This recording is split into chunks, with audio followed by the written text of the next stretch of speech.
Donc, bien sûr, je donne mon bonjour à tous et à toutes. Et puis, donc, je rappelle que le live est un échange par chat. C'est un live chat, en fait, que nous appelons Créa Live, bien sûr, puisque ce sont les lives de Créacourt. J'en profite à chaque fois pour donner mes remerciements. Sandrine Bussy, Valérie Perrier, il y a des nouveaux partages de documents. Zoé Cardinal, je ne les nomme pas tous. Voilà, et encore mes remerciements aussi aux nouveaux élèves, Karine Binon, Erika Michel, Justine Revers, que je voulais aussi remercier ceux que je n'aurais pas cités éventuellement. Donc, je rappelle que je suis votre professeur référent, Odile Cimetière, vous me connaissez bien maintenant, que j'ai toujours à mes côtés Orlane et Charlotte pour les corrections, que nos élèves, alors les élèves, ils sont figurés un petit peu par les avatars. D'abord, je ne me permettrai pas de figurer vos photos, mais par ailleurs, ce que je trouverais intéressant, c'est que chacun prenne la peine de se choisir une jolie photo, jolie ou pas jolie, enfin une photo qui vous plaise à vous surtout, et de la poser dans votre espace élève. C'est toujours plus agréable d'avoir un visage derrière l'écran. Mais bon, il y a une chose que je peux vous dire et je vous rassure, mes élèves, je les connais particulièrement, surtout par le travail qui est fait, par nos échanges, nos communications.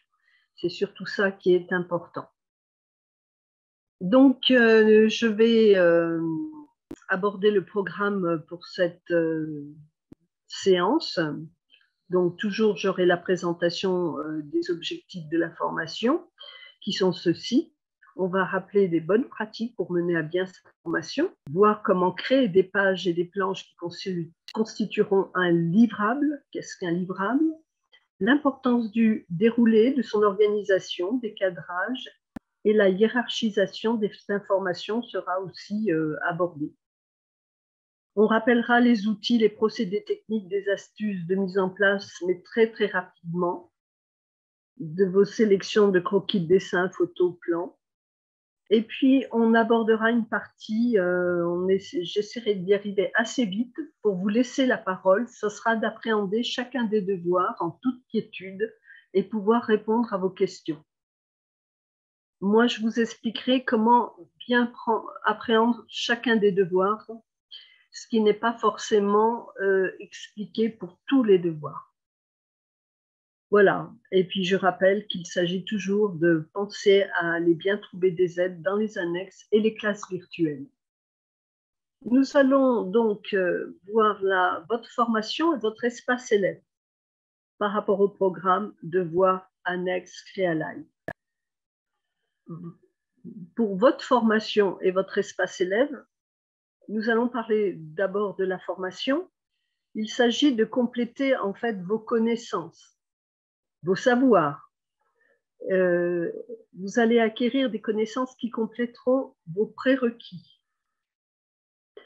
Donc, je fais un petit arrêt sur image et je prends le temps de vous expliquer, noter, en même temps que je vais commenter. Comme ça permet pour ceux qui ont du mal des fois à retenir ce qui est présenté et entendu. Donc, voilà. C'est bon, vous êtes prêts? Vous me voyez bien? Alors, vous allez compléter vos connaissances en termes d'aménagement d'un espace et de sa décoration. Mais vous allez compléter vos connaissances aussi par rapport au mobilier de designer. Alors, ce n'est pas tout le temps, mais on vous demande de faire des recherches sur eux ou sur certaines tendances, sur des styles, sur ce qui se fait, voilà. Vous aurez à faire attention, par exemple, même s'il n'y a pas un catalogue de designer, s'il n'y a pas un catalogue de styles et des styles anciens, il y a quand même une fiche dans les annexes qui est une aide à aller chercher des informations par rapport à ça, dans ce domaine.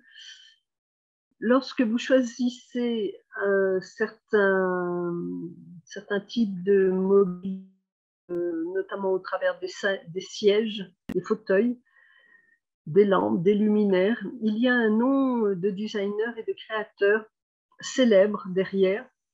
Ça peut être intéressant que vous brassiez un petit peu tout ça, que vous recherchiez toujours via on va dire le net, les dernières tendances qui se font, les dernières créations des derniers créateurs et les derniers designers connus. C'est bien pour ça que le devoir numéro 1, on en reparlera tout à l'heure, est mis en place parce qu'il est censé vous interpeller et vous aider à prendre conscience donc de l'importance des recherches. C'est assez passionnant quand on aime ce métier, on se passionne assez facilement. Ça prend un petit peu du temps, on ne pense pas toujours de le faire, mais c'est en brassant qu'on arrive au fait de ce qui se passe autour de nous. C'est bien que vous ayez une certaine culture du monde du design, ne serait-ce que déjà pour pouvoir faire une bonne figure par rapport à certains clients qui sont assez avertis dans le domaine. Donc attention pour cela. Il y a aussi, par rapport à, nous allons vous apporter compléter vos connaissances sur la manière de présenter vos idées. Donc je rappelle, être curieux à l'affût de ce qui se fait du monde culturel. Et vous êtes aussi, vous devenez force de proposition. Comme ces créateurs qui sont connus, vous aussi, petit à petit, vous allez avoir vos idées, votre personnalité et vous allez pouvoir devenir initiateur d'idées, de tendances. Et tout cela, vous allez le construire, alors déjà en lisant les leçons et en prenant des notes dans votre carnet. Alors, un carnet de notes classique ou numérique. Il y a des choses que vous pourrez garder dans votre tête, bien sûr, si vous avez une assez bonne mémoire, mais le fait des fois de faire des petits répertoires ou de construire des planches, des planches tendances, des planches de couleurs, des planches sur les styles, sur les designers, peut permettre de mieux mémoriser. Donc, c'est ce qu'on vous apprend un petit peu à faire avec le devoir 1 et avec tous les devoirs à venir.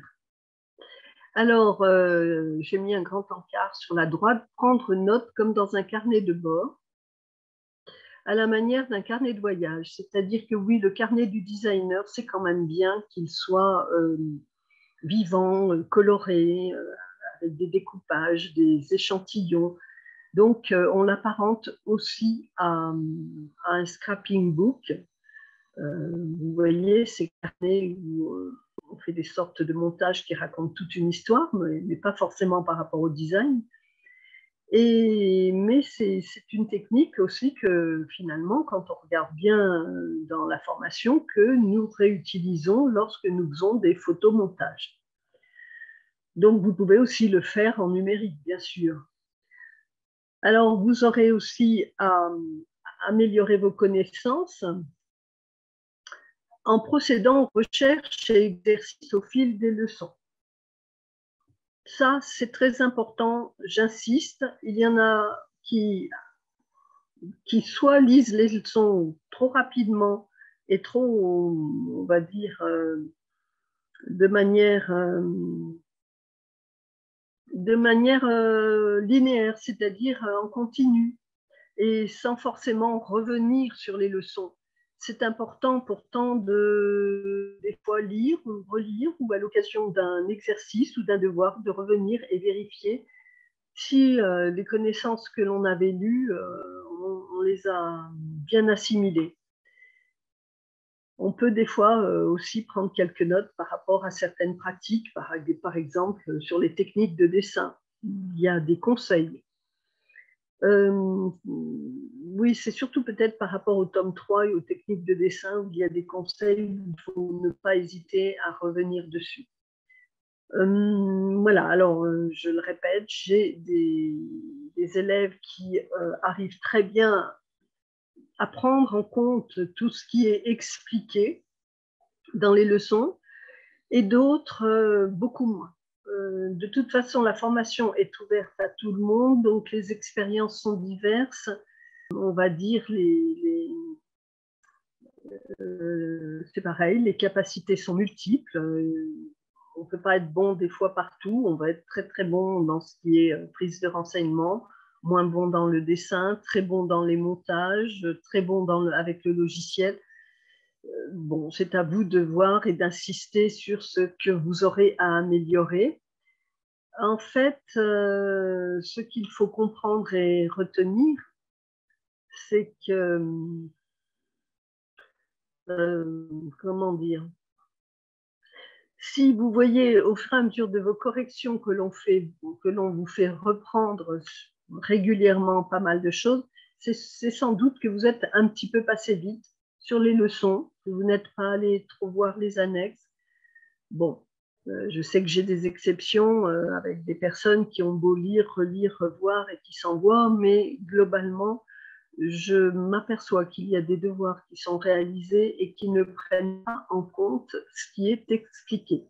Alors, je rappelle, donc, on vient compléter vos connaissances. Vous en avez déjà, mais attention, justement, vous avez déjà des connaissances et ne vous dites pas « je sais faire déjà ». Vous savez faire, mais à votre manière, mais souvent qui n'est pas professionnel. Enfin, souvent, ça dépend des personnes, en fait. J'attire vraiment votre attention là-dessus. Essayez d'observer tous les dessins, les plans, les dessins de plans, les croquis que l'on vous met en illustration dans la formation et de tendre à vous en rapprocher. Et non pas de faire selon ce que vous savez déjà faire. C'est très net au niveau des croquis de plans. Alors, au début de la formation, ce n'est pas ennuyeux. C'est normal, vous n'avez pas encore appris le dessin. Pour les devoirs 2, 3 et 4, c'est normal. Mais quand on arrive à des devoirs comme les devoirs, on va dire 9, 10, puis ensuite petit à petit les autres, 12, 13, puis 14, le dernier devoir de fin de formation, là on doit être rodé. Et on doit normalement produire son devoir 14 sans pratiquement erreur et normalement sans avoir trop à le reprendre. Donc nous allons continuer. Vous avez également des savoirs et des savoir-faire. Hein, j'entends bien, il y a aussi, vous aurez à roder des techniques de conception, constituer un cahier des charges, je le rappelle, on en a déjà beaucoup parlé, ou brief de départ, chercher l'inspiration, puis créer son fil conducteur, fil rouge, donc établir le concept du projet. J'allais dire la planche concept, on parle toujours de la planche concept, donc établir le concept du projet, en déduire les ambiances, tendances pour le projet et le style qui conviendra le mieux pour son client et son projet. Vous êtes amené en fait à utiliser cette méthode qu'on essaye d'induire pour vous, auprès de vous, pour vous faciliter la vie. Donc, il faudra ensuite enrichir vos recherches par des analyses rapides des lieux, du client, à l'aide de crayonnés d'idées, avec des recherches par zoning. Ça, petit à petit, on va vous l'apprendre également. On a un petit peu un aperçu avec toutes les illustrations que je vous ai mis sur la droite de ce que nous sommes tentés d'attendre. Vous aurez organisé aussi vos présentations, donc on insiste dès le début de la formation, on va dire à tout ce qui est construction donc de vos visuels. Ici, nous allons, je voulais aussi redire qu'il est important de développer ses savoir-être en tant que professionnel du métier. Son expression, sa déontologie, son relationnel, des méthodes adaptées. Au fur et à mesure de la formation, votre investissement, parce que ça demande de l'investissement, la formation est assez conséquente, très complète. On vous demande du travail, on va dire, de recherche, du travail pour concevoir, créer et pour présenter. Donc, au fur et à mesure de cette approche, vous allez devenir de plus en plus professionnel. J'ai beaucoup d'élèves qui ont un statut de reconversion, qui ont déjà une expérience professionnelle, qui sont même parents, maman, papa, et qui ont déjà une assise bien solide et qui comprennent ce que je veux dire quand on est professionnel d'un métier, il faut avoir un engagement qui permet de déceler du sérieux. Par rapport à la clientèle, c'est un gage de confiance. Alors, vos visuels, justement, devront être à hauteur de votre image de designer et décorateur d'intérieur et surtout de vos capacités. Les visuels que vous construirez sont un petit peu le reflet de ce que vous êtes capable de proposer.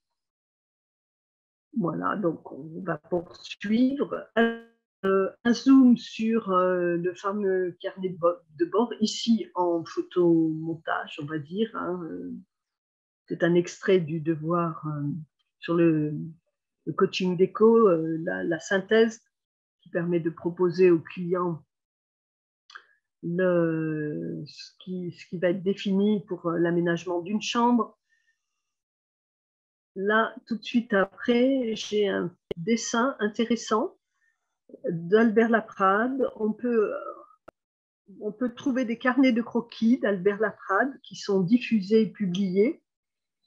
Bien sûr, là, c'est, on va dire, la technique à l'ancienne, 1916-1918, une visite à Rabat. Ça, c'est ce qu'on appelle un peu le retour d'un carnet de voyage où, lorsqu'on visite un endroit, on va faire quelques croquis, sachant qu'on peut le faire en prenant des photos, mais on estime que dans l'apprentissage de l'architecture, du design, de tout ce qui est, on va dire, métier créatif, le dessin d'observation et le fait de faire soi-même un croquis permet parfois de déceler des détails qu'on ne verrait pas en prenant une photo. Maintenant, quelqu'un qui a bien l'habitude, lorsqu'il prend des photos, il voit beaucoup de choses. Hein. L'œil du photographe peut être très aiguisé. Maintenant, on va aborder très rapidement l'espace élève. C'est juste, comment dire, un rappel. Donc là, voici l'interface lorsque vous ouvrez une leçon. Donc, vous connaissez déjà sans doute. Maintenant, si c'est quelqu'un qui débute, voilà, il y a toujours le côté découverte quand je présente ici. Maintenant, encore un rappel des bonnes pratiques, notamment celui de suivre le plan de formation, notamment pour trouver exactement le moment où vous aurez à réaliser les devoirs. Parce que sur votre plateforme, tous les devoirs sont repoussés à la fin. Et en particulier, donc, de bien faire attention que les numéros se ressemblent. Vous avez la leçon 5, 3005-C, je remontre l'exemple, les rendus planches et visuels, alors que le devoir 5 va vous bien, à la suite de 2 leçons sur le dessin, et va vous demander de produire des dessins de plans. Donc, ça n'a absolument rien à voir. Donc, je rappelle, la codification est trompeuse. Donc, on ne fait pas la leçon qui s'appelle 3005-C et derrière le devoir 3005-C. Et ça vaut pour toutes les leçons 1, 2, 3 et les devoirs 1, 2, 3, ainsi de suite. On ne les fait pas et l'un et l'autre. Non, il faut suivre le plan. Voilà. Hein, donc, je remets là, attention, dans l'espace élève, tous les exercices, par exemple du tome 3, tous les devoirs du tome 3, pardon, sont complètement repoussés à la fin. Mais ça fait beaucoup, beaucoup trop de travail et les leçons ont déjà été oubliées. Donc, il faut bien lire les leçons, faire les exercices éventuellement au fil des cours et passer à ces devoirs. Ensuite, petit rappel, c'est là que se trouve le plan d'études générales. dans vos cours en ligne quand vous avez par défaut Introduction qui est ouverte. Alors, je vais aller assez vite. Si vraiment il y avait une question, je surveille notre échange et à ce moment-là, je m'arrêterai. Alors, ne pas oublier les annexes pédagogiques, à bien les consulter et faire attention, essayer de les ranger dans l'ordre logique pour avoir toutes les annexes pédagogiques par devoir, les unes à la suite des autres, pour ne pas en oublier. Ne pas oublier les classes virtuelles. Vous voyez, là, je suis en train de vous en présenter une et après, vous les retrouverez dans votre espace élève, dans vos cours, dans le menu de vos cours.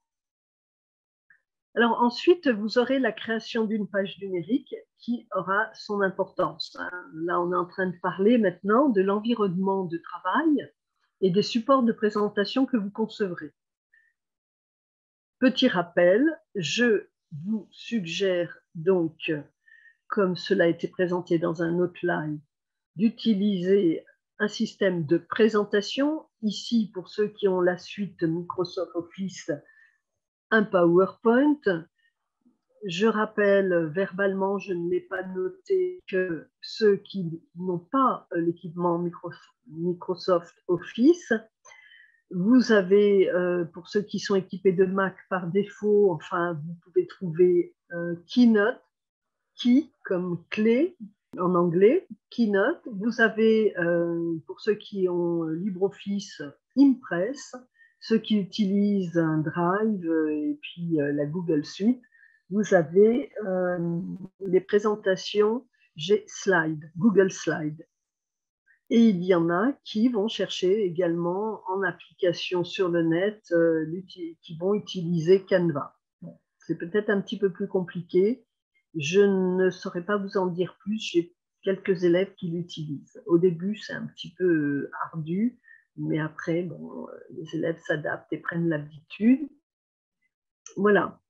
Donc, vous pouvez, alors c'est expliqué sur le côté à droite, à chaque fois que vous voulez atteindre un nouveau dossier, que vous voulez ouvrir un nouveau support, donc avec le clic droit, on déroule un menu qui vous propose, je vais vous noter ce qui est particulièrement intéressant, un dossier, ranger éventuellement d'autres dossiers, ou générer soit une feuille Word, soit une présentation PowerPoint, soit aussi les feuilles, les fichiers, les dossiers Excel pour les tableurs. Bon, voilà. On ne s'est pas trop aventuré à utiliser Microsoft Office Publisher, c'est plutôt pour de la mise en page de magazines. Mais avec PowerPoint, il y a une certaine souplesse qui facilite. Alors, rappelle que pour le devoir 1, il y en a un qui est tout prêt à l'usage, qui a été mis cette année dans les annexes, en mars 2022, pour essayer d'aider les élèves en très grande difficulté. C'est une matrice, on peut soit l'utiliser, soit s'en inspirer, tout en créant la sienne, en créant sa nouvelle matrice, en fait, pour commencer. Après, il y en a qui ont l'habitude, qui vont même chercher des présentations avec des fonds de forme variés et différents sur des applications. Donc ça, je ne vais pas le développer ici. Alors là, c'est la méthodologie. Pour ceux qui n'ont pas trop l'habitude, on doit bien, quand on est dans les annexes, télécharger le document et ensuite aller le chercher dans ces téléchargements. Voilà. Et voilà, on le voit, on l'aperçoit ici dans l'encadré. Il ressemble à ça, état de l'art, qui correspond au devoir 1. Alors, la création d'une page numérique. Alors, maintenant, on va plus rappeler certaines techniques. Voici une première partie. On est en partie 1. Donc là, on refait la mise en pratique. Je rappelle. Dans son fichier ou son bureau, clic droit, nouveau, et on choisit une présentation Microsoft Office. Il faut cliquer pour ajouter la première diapositive. Il y a une feuille blanche qui apparaît. Ensuite, on choisit dans Création un modèle, un fond de page, soit un qui est tout prêt, ou vous-même, vous pouvez éventuellement donc le fabriquer et l'organiser. Vous pouvez mettre des feuilles, des images par transparence. Il y a beaucoup de possibilités. L'idée, c'est de tout essayer. Au départ, ça prend du temps, mais voilà, c'est comme ça qu'on apprend. Et en même temps, cela peut vous permettre de faire parler votre créativité. Donc, il y a l'affichage du format. L'avantage du 16/9, c'est qu'il est du format de l'écran. Si vous aviez à imprimer, il faudrait mieux choisir format A3. Donc, c'est à vous de voir. Lorsque vous voulez rajouter donc dans votre PowerPoint différentes vues, on duplique la diapositive.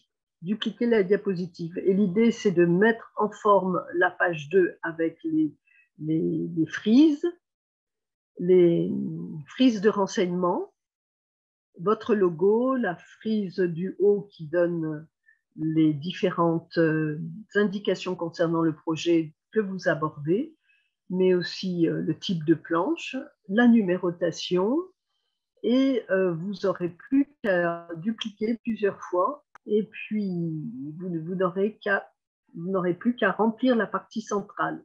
Vous aurez vos frises qui seront déjà toutes prêtes. Alors là, vous voyez en fait qu'est-ce qui se passe. Je suis dans la situation où je viens de coller une image qui, par rapport à mon support, déborde. Alors, l'astuce, c'est lorsque tout est très gros comme ça, c'est de dézoomer avec CTRL plus molette. Alors, vous la faites actionner avant, arrière et vous allez voir ce qui se passe. Et vous pouvez donc ainsi réduire en tout petit votre interface de chacune des diapositives sur laquelle vous travaillez. Et après, il suffira de prendre les poignées en diagonale et de réduire pour ajuster à votre image. Donc, je ne l'ai pas montré, cet ajustement à l'image. Là, ce que je voulais vous montrer sur le côté, c'est que vous avez toutes vos petites diapositives. Donc, on voit bien que le cartouche, la frise de renseignement est toujours la même et que les images changent. On peut voir ici des présentations à gauche qui étaient sur les différents outils. Ensuite, les outils que vous pouvez utiliser pour concevoir vos visuels, pour détourer, pour coller. Donc, ça, vous pouvez le retrouver dans un autre Créalab qui doit être déjà en ligne d'ailleurs, bientôt il le sera. Voilà. Alors, petit rappel que vous devez structurer chacune de vos diapositives qui va vous servir de visuel. Vous avez dans vos annexes, donc, on va dire la planche type qui vous parle et vous explique qu'on attend votre logo à gauche avec votre nom en entier à côté parce que vous n'êtes pas encore suffisamment connu, on va dire, pour passer de mettre votre nom, même s'il est dans la partie inférieure, en rappel. On veut savoir d'abord qui nous parle, ensuite le type de planche, puis le nom du projet de l'aménagement en cours. Pourquoi je le redis? Parce qu'il y en a beaucoup qui finalement n'en font pas trop de cas et dans les corrections, on est toujours obligé de vous ramener à la raison. Il faut aussi bien numéroter vos planches. Pourquoi les numéroter? Parce que lorsque quelquefois vous aurez des sélections, vous irez sortir certaines planches, vous les copierez. Ça permet quand même à chaque fois de bien rappeler d'où elle vient et de quel projet elle appartenait. C'est aussi une réminiscence du temps où, quand il y a nécessité d'une présentation devant jury, les planches doivent être imprimées et elles ne sont pas agrafées ni reliées. Et voilà, en cas de catastrophe, lorsque vos planches se mélangent, cela permet tout simplement de bien les remettre dans l'ordre. Et surtout, au moment de la présentation, ça permet de bien savoir si vous êtes dans l'ordre logique de présentation. À gauche, petit rappel sur la lecture de gauche à droite. On part en diagonale pour la ligne du dessous. Hein. En fait, une planche se lit souvent comme on lit un texte, et du moins pour notre culture occidentale, même si, vous voyez celle de droite, qui est en arborescence, permet, en partant du centre, de lire par éclatement et diffusion, en quelque sorte, tout autour, latérale, comme une explosion.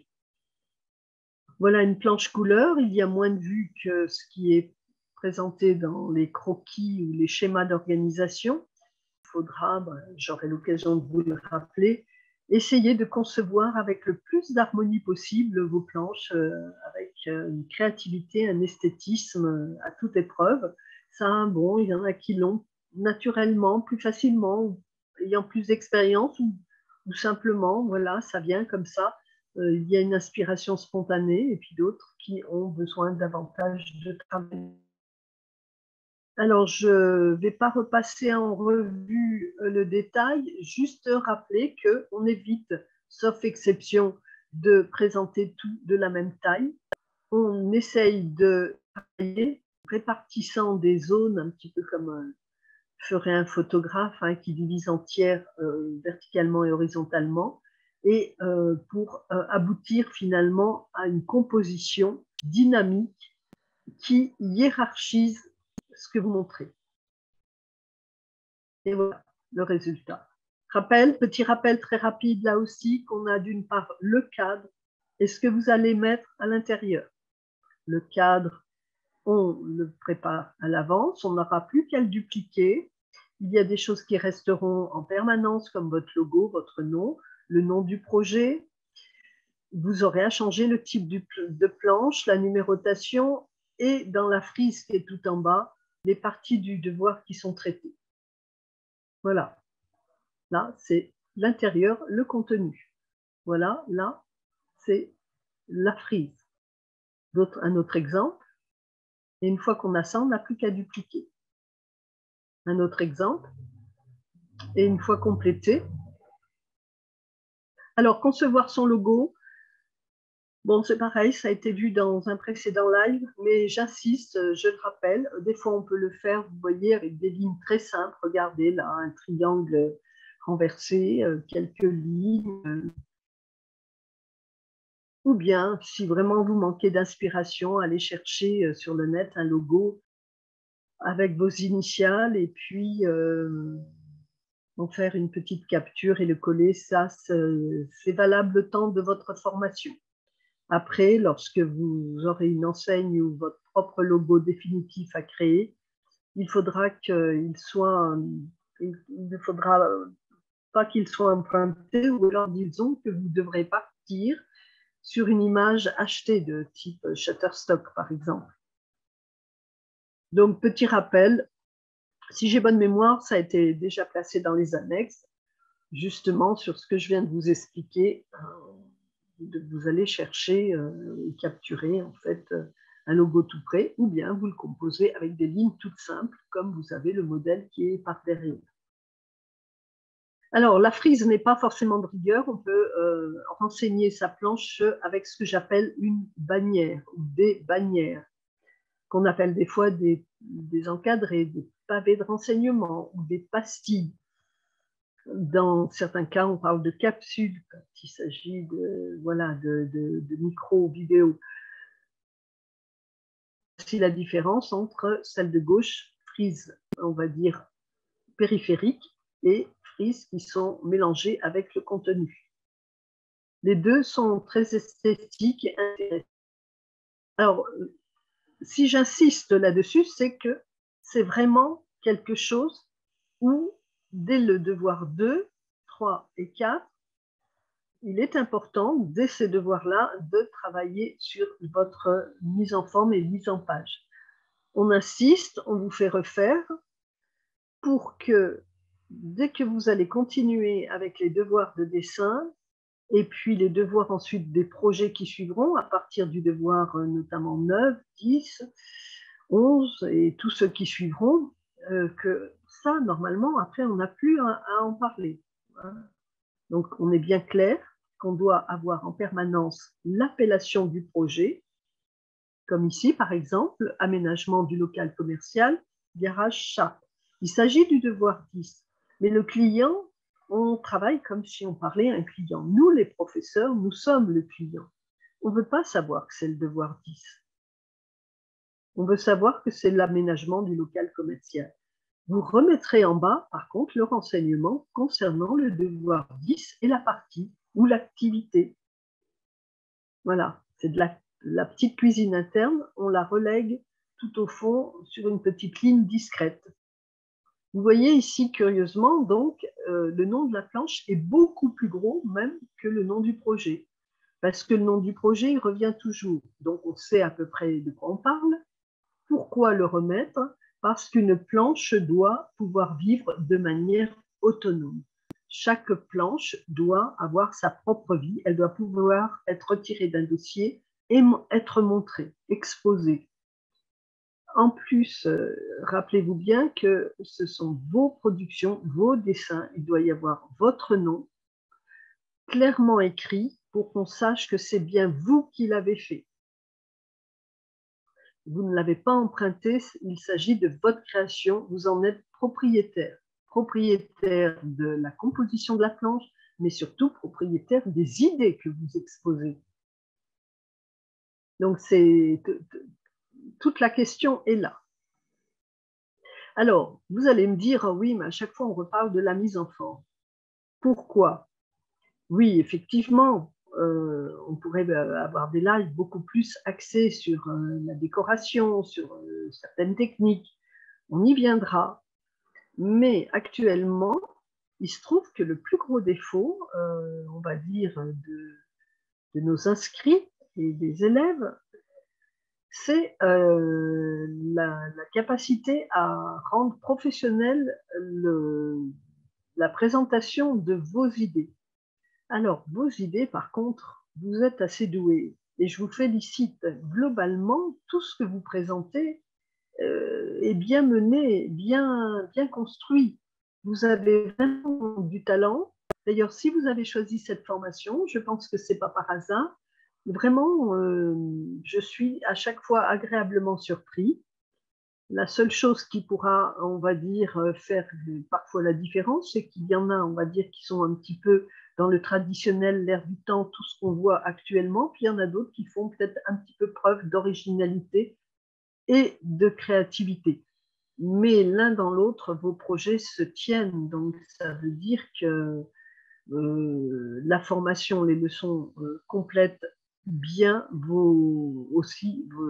ce que vous êtes en mesure de faire par vous-même. On sent que vous avez quand même l'envie et le goût et la capacité à créer. Mais on reviendra sur cette partie de création. Encore une autre présentation, notre planche avec fond blanc, mais qui a le mérite d'être bien construite, structurée. Voilà, donc alors, ces différentes parties que nous abordons, on pourrait en faire plusieurs petites vidéos courtes. Donc, peut-être que je serai amenée de les représenter par morceaux. Là, il pourrait y avoir un découpage éventuellement aussi. Nous allons donc conclure sur ces visuels. C'est l'occasion de vous montrer ce que font aussi les autres élèves. C'est l'avantage. Je voulais m'attarder sur cette planche d'Émilie Bouzy. Alors, elle n'a pas mis en évidence le projet, l'aménagement de garage, elle l'a mis en tout petit. Sa ligne d'information, elle l'a mis sur la gauche, verticalement, pourquoi pas. Le numéro, on n'est pas très habitué, il est à gauche. Ce qui compte, c'est que la planche fonctionne dans le sens où on sait qu'on parle de la salle d'attente et de son aménagement. L'aménagement du garage, bon, on arrive à le trouver quand même. et on sait qui l'a fait. Il manque le logo, dommage. Mais il y a le nom qui sert de logo en quelque sorte. Mais on aime bien avoir la griffe de la personne parce que des fois, rien que de voir la griffe, on sait de qui on parle. C'est la chose qui saute à l'œil. Là, il s'agit de ce qu'on appelle une shopping list. Ça aurait pu être noté. Une shopping list ou liste de courses. Vous apprendrez petit à petit à les faire. N'oubliez pas qu'une shopping list doit être toujours construite autour d'un plan ou d'une image, du moins dans notre conception. On ne veut pas de listing avec des références rébarbatives.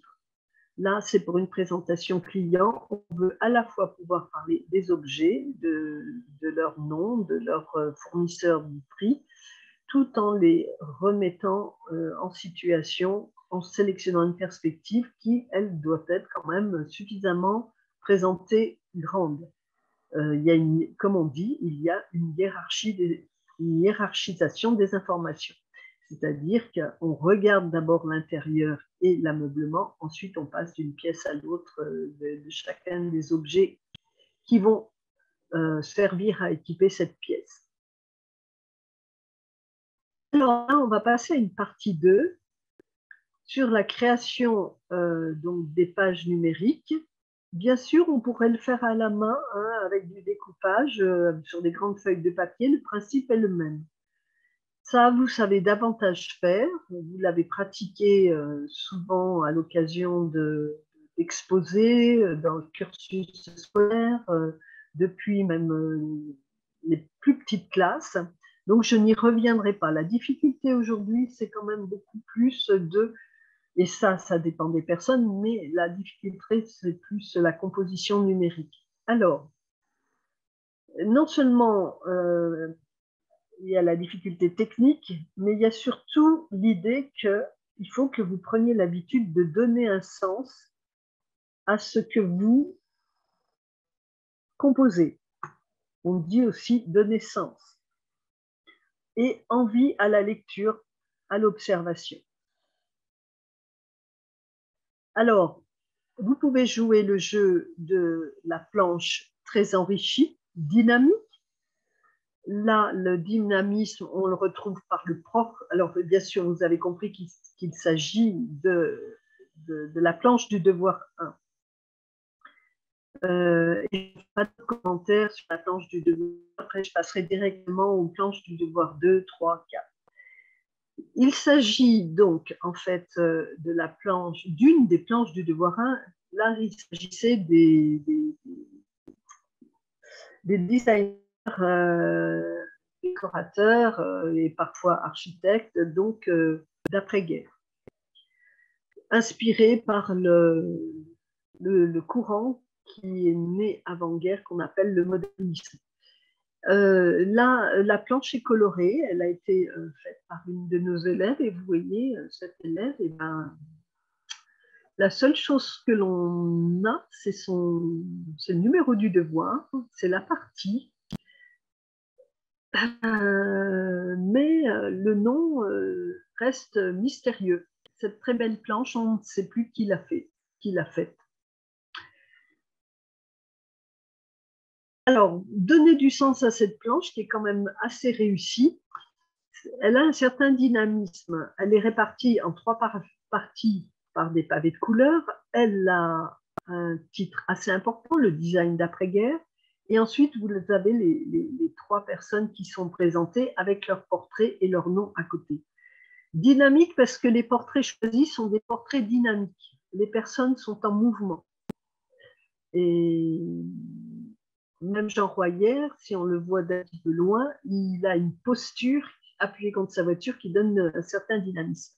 Et là, on peut avoir tout à loisir la possibilité de contempler ce qu'ils ont proposé. Et la présentation des personnes n'est pas détaillée, c'est plutôt, on va dire, une sorte de petit concentré, comme par exemple Charlotte Perriand, donc un slogan, un monde nouveau. Cet artiste, architecte, designer, a contribué, de par son art dans l'architecture design, à définir un nouvel art de vivre. Bon, voilà. Il y a un petit côté fiche qui est intéressant pour chacune des personnes. Donc, je ne rentrerai pas dans le contenu. On se rappelle toujours là à droite qu'on est passé là sur une présentation PowerPoint. En bas à droite, quelque chose de beaucoup plus épuré, sobre. Il s'agit de la présentation de Dorothée Médichon. Alors, dans un autre style, pour donner envie à la lecture et à l'observation, voilà quelqu'un qui nous a présenté donc tout un ensemble qui a un support, on va dire, sans doute, bon, ce n'est pas elle qui l'a fabriqué, elle l'a récupéré, mais une trame qui permet d'apprécier et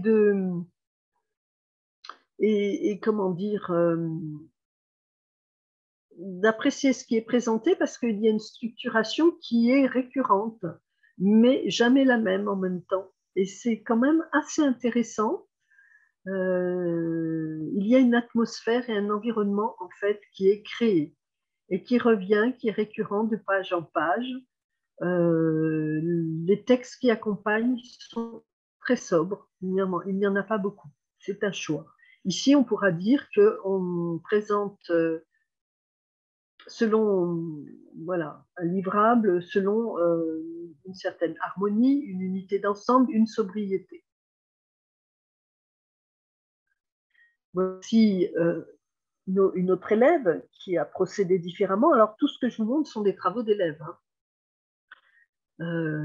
Ici, ce sera plutôt une organisation stricte, mais sensible, l'unité d'ensemble et une certaine méthode. Alors, on observe que ces planches, vous voyez, je ne retrouve pas le nom non plus de la personne. Il s'agit de Valérie Perrier et je la remercie. Elle a bien voulu partager son travail. Je n'ai pas voulu tout lui refaire, mais on aurait aimé qu'il y ait la présence de son nom parce qu'elle peut être fière de ce qu'elle a fait. Elle en est la propriétaire.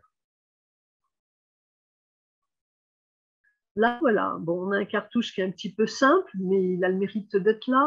Mélissa, merci Mélissa, qui est bénin, et qui présente, selon une organisation, une simplicité de lecture, une unité d'ensemble, une méthode et en même temps une certaine neutralité. Il y a un fond qui est assez neutre. Il y a à chaque fois la passerelle entre la personne, ce qu'elle a fait visuellement et l'appellation de chacune de ces personnes et le petit explicatif selon un chassé-croisé pour chacun des petits pavés. C'est une création en mosaïque. Maintenant, on va passer à une partie 3, qui est la création d'un livrable, toujours en création de pages numériques, toujours avec l'idée de donner sens. Toujours, on va utiliser une présentation Microsoft Office PowerPoint. Alors, présentation, là, il se trouve que c'est, bon, je ne veux pas en faire la publicité, mais disons, étant le support que j'utilise, je dois vous dire que pour faire les captures d'écran, je n'avais pas trop de choix. Il aurait fallu que je fasse ensuite tout un travail pour montrer comment ça se passe avec Mac, comment ça se passe avec Impress, chez LibreOffice, comment ça se passe sur un Drive et la suite Google. Bon, voilà. Donc, je n'ai pas voulu perdre de temps avec ça. Donc, simplement, c'est le rappel qu'il existe aussi des applications comme ça liées à l'ordinateur, mais on peut trouver des applications en ligne également, comme Canva. Alors, là, dans cette partie 3, c'est un rappel qu'avant de faire ces présentations, vous devez vous travailler en amont. Finalement, c'est ça l'essentiel quand même. C'est, on va dire, la présentation, c'est l'arbre qui cache la forêt, parce que derrière, vous avez en fait tout un travail à mener pour développer une étude et le projet d'un client. Donc, toute cette partie est bien sûr développée dans les leçons. Cette partie est développée au fil des cours, très bien racontée par Bénédicte Régimond. Vous avez d'ailleurs très bien compris on va dire la démarche à suivre. J'ai rajouté pas mal d'annexes, ceci dit, parce que il y a peut-être une confusion au niveau de la logique de présentation. C'est vrai que dans les leçons, on va vous parler qu'il y a des planches couleurs, qu'il y a des planches d'inspiration, qu'il y a des planches mobilier ou shopping list, mais donc je suis en train de prévoir pour vous rajouter, on va dire, des schémas, des modèles liés à des missions. Selon les missions que vous allez mener, vous allez vous y prendre différemment. Par exemple, dans le devoir 2, on vous demande 4 planches, de présenter un projet en 4 planches. On va dire que c'est une petite mission de pré-étude. C'est pour vous mettre le pied à l'étrier, pour vous faire commencer et vous permettre de vous exprimer, très rapidement. Ce qui est important, c'est donc de retenir que globalement, quoi qu'il en soit, vous devez, dans une première étape, rassembler des informations. C'est ce qu'on appelle constituer un cahier des charges client. Cahier des charges client. Parce qu'il y a aussi le cahier des charges éventuellement entreprise. Une fois que le projet est bouclé et convenu avec le client, qu'on appelle aussi le maître d'ouvrage, voilà, il faudra ensuite décrire les travaux qui seront, alors ce ne sera pas forcément vous qui le ferez, hein, vous pouvez avoir cette mission, elle peut être confiée à d'autres personnes, mais il y aura d'établi ce qu'on appelle le cahier des charges pour les entreprises. Là, c'est le cahier des charges client, c'est important. Important donc que vous puissiez le définir et vous allez le faire instinctivement parce que vous savez très bien que voilà, globalement, vous avez un client qui a envie de ça, que c'est à tel endroit. Mais essayez quand même d'être méthodique et de bien passer en revue le fait que le client, il y a d'une part ses besoins, l'aménagement et les transformations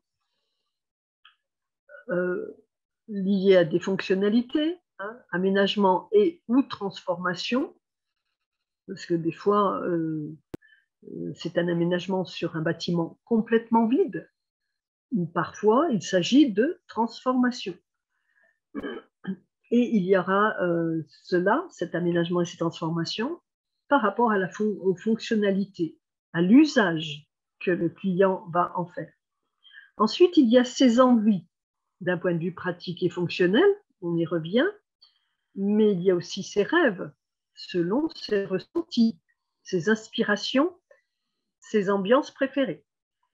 Alors attention, parce que là, vous êtes en train d'apprendre aussi que les rêves de votre client, alors on dit le client, mais souvent il y a un couple, il y a une famille derrière, ça dépend. Mais les rêves de ces personnes et leurs envies ne sont pas forcément les vôtres. Alors vous êtes un garde-fou.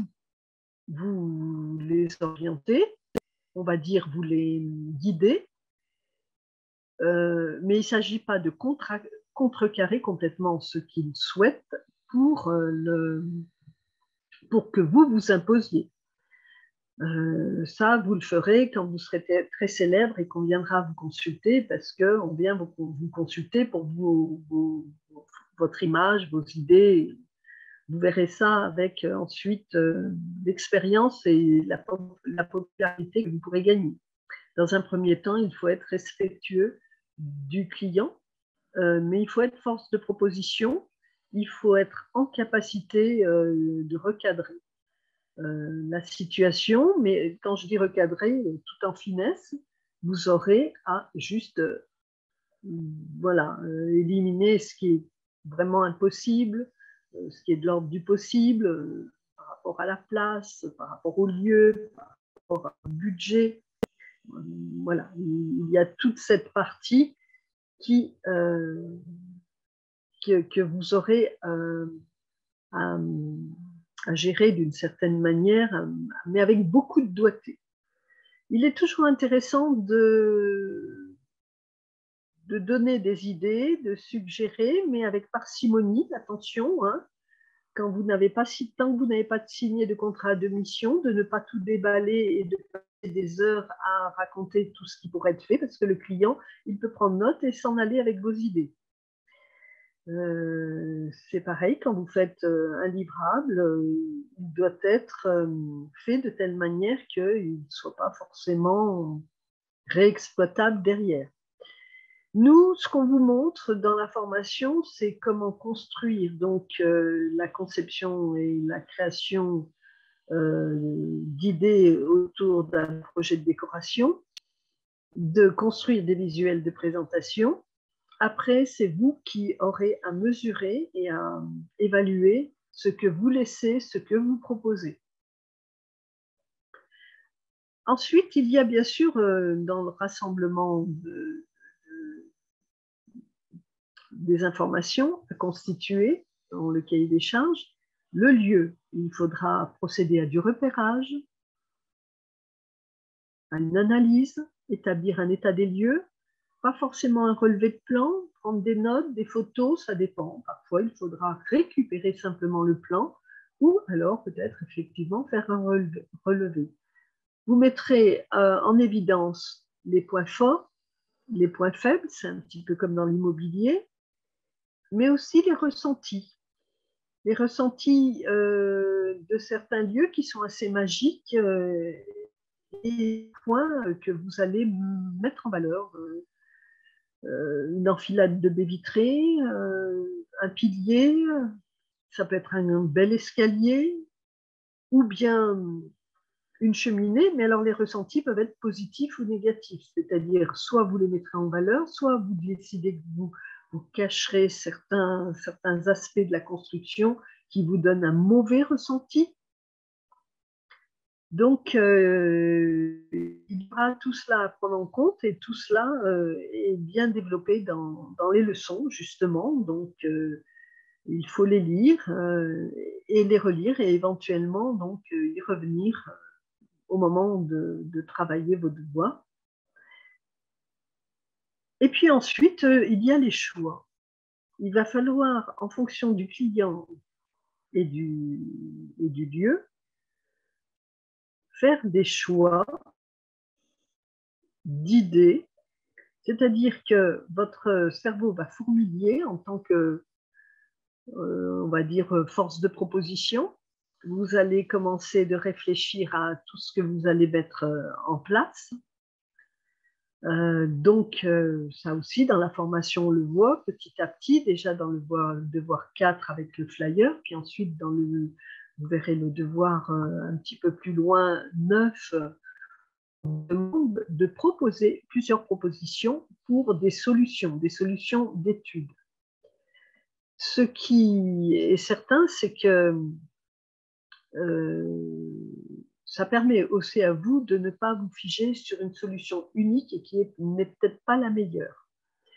Cela permet également de donner, ça a été abordé dans un autre live, l'impression au client finalement de retenir lui-même un choix. Et c'est lui qui a choisi, limite que c'est lui qui est à l'initiative des idées. Pourquoi pas? Soyons modestes. Ce qui compte, c'est que le client, à la fin, soit content. Des fois, il faut savoir faire preuve d'humilité et s'effacer devant l'engouement et la joie ressentie par un client à l'issue d'une étude et au moment de terminer un projet. Donc, vous aurez à faire des études qui ne soient pas trop conséquentes. C'est pour ça qu'on parle d'études de zoning, qui permet de faire 2 ou 3 propositions. Vous n'allez pas modéliser on va dire, 3 propositions entières. Cela permet de donner des jalons et des étapes pour déjà faire choisir le client au niveau organisation, avec quelques vues que vous avez déjà, vous pouvez aussi le faire infléchir. Et n'oubliez pas, donc, nous, ce que nous recommandons, quand je parle de vues pour faire infléchir son choix, c'est-à-dire présenter des planches d'ambiance et de tendance. En intermédiaire, vous aurez à définir le concept qui sert de fil conducteur. Planche qui va sortir, qu'on appelle concept, que vous n'êtes pas obligé de commenter trop longuement au client. Elle vous sert surtout à vous pour bien avoir en tête les idées retenues et figées pour ce projet. Je parle de ça parce que sachez que vous n'avez pas forcément qu'un seul client à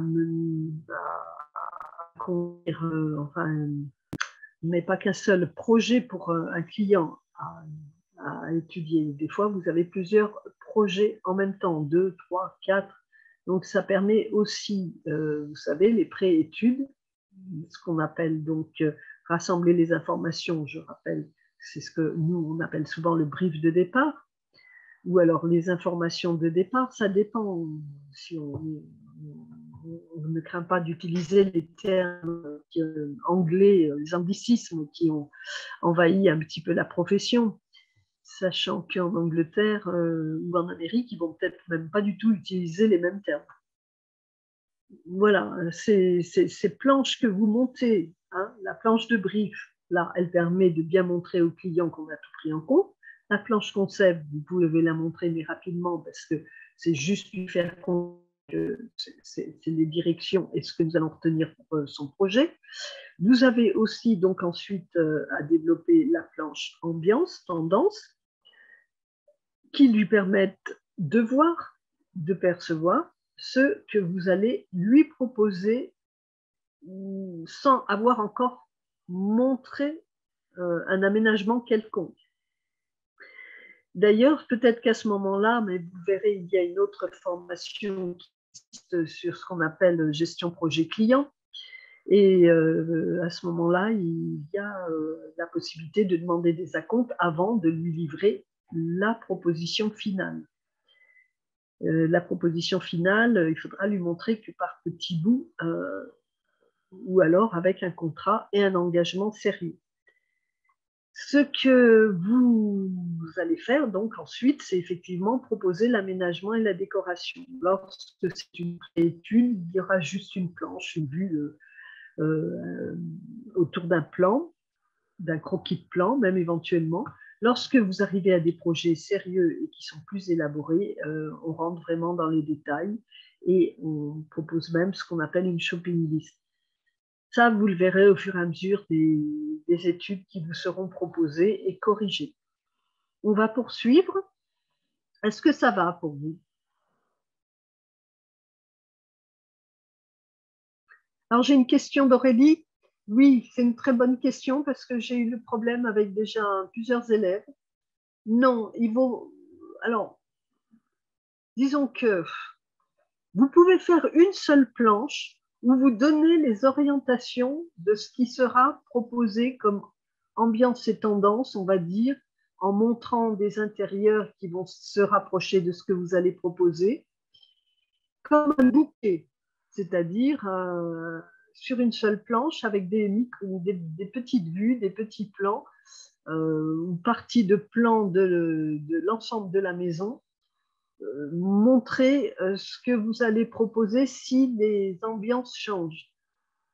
Mais moi, je recommande ensuite de représenter ambiance et ce que vous proposez, la planche d'ambiance et ce que vous proposez, et même éventuellement une planche concept ou d'inspiration. Des fois, on présente une planche d'inspiration, on présente l'ambiance et les tendances, et ensuite ce que vous proposez.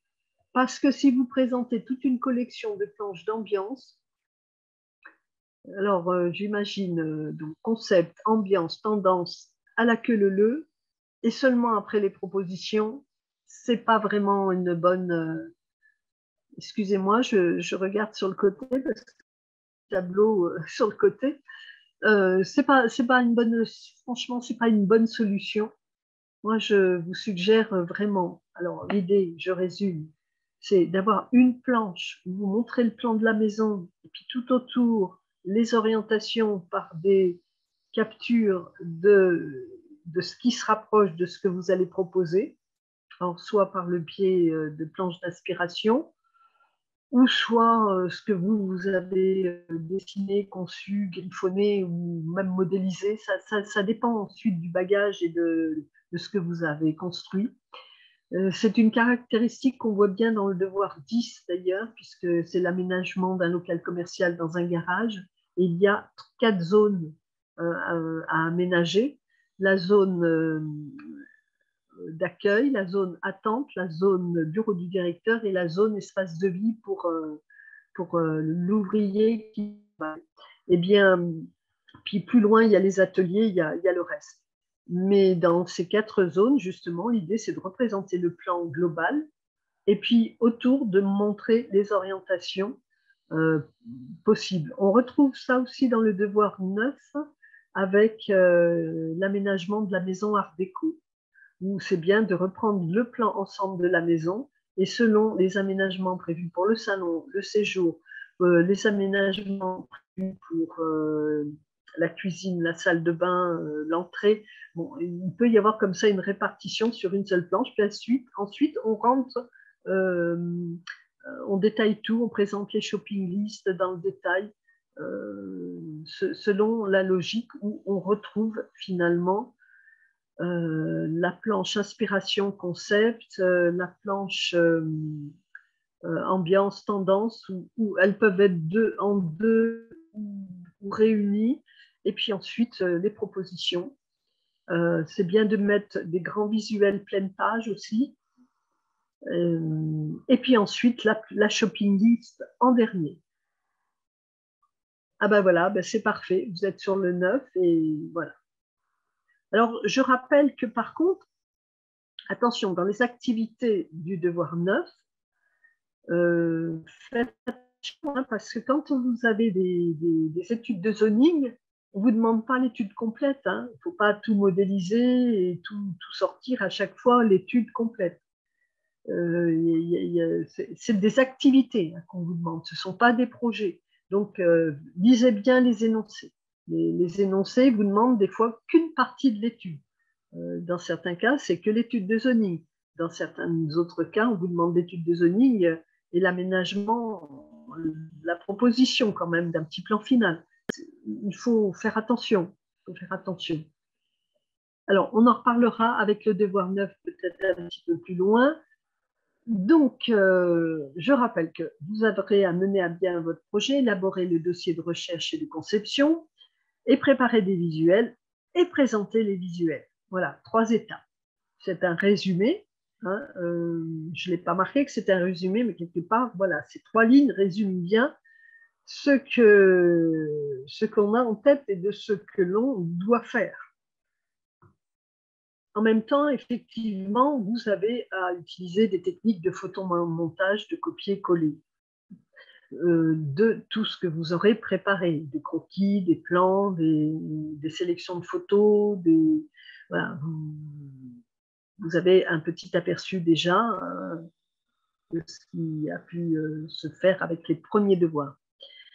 Vous avez donc à présenter des visuels, faites attention. Alors, je rappelle ici que vous avez comme outil image, vous avez vos outils images dans vos supports de présentation. Quand vous allez dans outils images, à gauche, vous avez supprimé un arrière-plan et remove BG, qui à mon avis veut dire background, ça veut dire arrière-plan. Remove BG, en fait, il suffit de le demander avec votre moteur de recherche et vous n'aurez plus qu'à déposer une image pour avoir le détourage. Une image un petit peu ciblée quand même. Il faudra peut-être cette image la rogner si vous voulez cibler la partie qui doit être détourée. Parce que quand il y a trop de choses sur une image, le système de détourage, pour supprimer l'arrière-plan, il peut ne pas très bien comprendre ce que vous voulez garder. Alors, les présentations des visuels peuvent être, mais vraiment très différentes selon votre personnalité, selon le client, selon le projet. Le tout, c'est de bien avoir toujours l'idée de structurer et de créer un environnement. C'est ce que nous avons vu avec le devoir 1. Eh bien, nous allons le retrouver pour tous les devoirs qui sont à venir. Composer, structurer, fait partie du métier de designer et de son organisation. Ça vaut aussi bien pour les aménagements que vous allez proposer, comme ça vaut pour les visuels que vous allez proposer. Si vous donnez une bonne image de ce que vous montrez, s'il y a une force dans le cadrage et dans la répartition des informations, on retrouvera la même force dans vos aménagements. La même idée sur la droite avec la composition de votre flyer. Au niveau couleur, au niveau positionnement des images, présentation du texte, c'est très important. Il faut bien le retenir. Alors bien sûr, après, vous allez présenter des plans, les préparer. J'ai l'impression que j'ai sauté une image. Non. Vous voyez, ce plan est un plan fait avec un logiciel de dessin et c'est le zoning qui apporte des touches de couleurs. C'est intéressant, avec des couleurs douces, un encadrement assez doux. C'est propre, c'est net, c'est structuré, c'est professionnel. Pareil, lorsque vous montrez un dessin fait main ou retouché avec Photoshop, peu importe, vous devez quand même avoir un encadrement et structurer sa présentation. Il ne s'agit pas de mettre l'image toute seule, toute vide. Déjà, pour avoir l'information, pour bien savoir. Donc, l'affirmation, l'équilibre, l'harmonie d'ensemble, la structuration, l'esprit de décision, l'harmonie des formes, l'harmonie des couleurs, le pouvoir et génie créatif. C'est tout ce que l'on doit pouvoir retrouver dans une planche de présentation. Soyez soucieux, soucieuse de cet aspect. C'est quelque chose qui doit être aller de soi, qui doit rentrer dans vos coutumes. Après, vous apprendrez, à force d'en faire, d'aller très vite créer, on va dire, la frise, la numérotation, la frise de renseignement que vous n'aurez plus qu'à dupliquer et puis plus qu'à compléter l'intérieur de vos planches. Mais il faut penser à toujours cette présentation. Ça doit être un réflexe, en fait. Voilà, ça doit faire partie de votre ADN de designer et décorateur. Ça doit être quelque chose d'admis et d'intégré. Donc, très vite, dans tous les devoirs qui sont à venir, normalement, on ne doit plus rien avoir à vous dire par rapport à cet aspect-là. Et je rappelle qu'en regardant une planche, on doit pouvoir trouver l'affirmation, l'équilibre, l'harmonie d'ensemble, la structuration, l'esprit de décision, l'harmonie des formes, l'harmonie des couleurs, le pouvoir et génie créatif. Voilà, voilà la description et le reflet que doit renvoyer une planche. Alors, très sensible encore. N'oubliez pas que lorsque vous présentez aussi des planches intermédiaires, on doit le retrouver avec votre page de garde, par exemple, vos intercalaires. Et ici, bon, ce n'est pas une élève, hein, c'est une professionnelle, mais j'ai trouvé intéressant. Je me suis permis, donc, il s'agit de Catherine Collot, créatrice de vos intérieurs. Lorsqu'on met et que l'on pose une photo dans son portfolio, son book, il ne s'agit pas juste de mettre une photo maton, hein, vous en avez bien conscience. Donc, il faudra apporter un soin particulier. Alors, nous allons aborder devoir par devoir. Je ne vous cache pas que ici, les devoirs, pour le devoir 1, nous l'avons déjà vu, je n'y reviendrai pas. Le devoir 2, donc à vous de jouer. Ah, le A a disparu et communiquer vos idées. Les planches et visuels collecteurs d'informations, donc visuels spécifiques qui rassemblent de l'information et en donnent en retour. C'est ce que nous allons voir. Alors, voici une sélection d'images de devoir 2. Ah, il y en a un, il ne s'agit pas du devoir 2, mais disons que ça pourrait fonctionner quand même. Alors, est-ce que vous avez, peut-être que vous n'avez pas de questions par rapport au devoir 2. Est-ce qu'il y en a là qui sont au stade du devoir 2? Ou je crois que vous l'avez passé. Donc, petit rappel, c'est que pour le devoir 2, où on demande en 4 planches de présenter un projet, il y a, comme on voit par exemple en haut, ah non, ce n'est pas celle-ci, ça pourrait être celle-ci, mais je rappelle qu'il y a la planche, on va dire, collecte d'informations, où on essaye de penser toujours de bien remettre le plan du lieu, de l'état des lieux, mais avec aussi son aménagement actuel, pour bien voir la différence. Ensuite, vous aurez donc les planches concept à préparer, des planches tendances. Donc, à droite, voilà, il y a une planche de départ qu'on ne voit pas très bien, mais c'est toute une combinaison et une harmonie.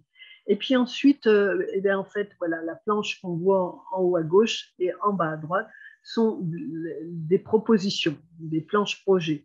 Donc, qui préfigurent déjà ce qu'on appelle la shopping list, c'est-à-dire qu'on met en avant le mobilier retenu dans une présentation harmonieuse avec pas mal d'images détourées et qui parfois nous permettent de ressentir ce qu'il serait proposé. Dans la planche en haut à gauche, qui est de Lydia Canva, qui nous fait pas mal de choses assez intéressantes, elle a proposé aussi des perspectives et une vue par-dessus en plus du plan qui accompagne aussi le choix du mobilier. Donc là, c'est une planche tout à fait complète.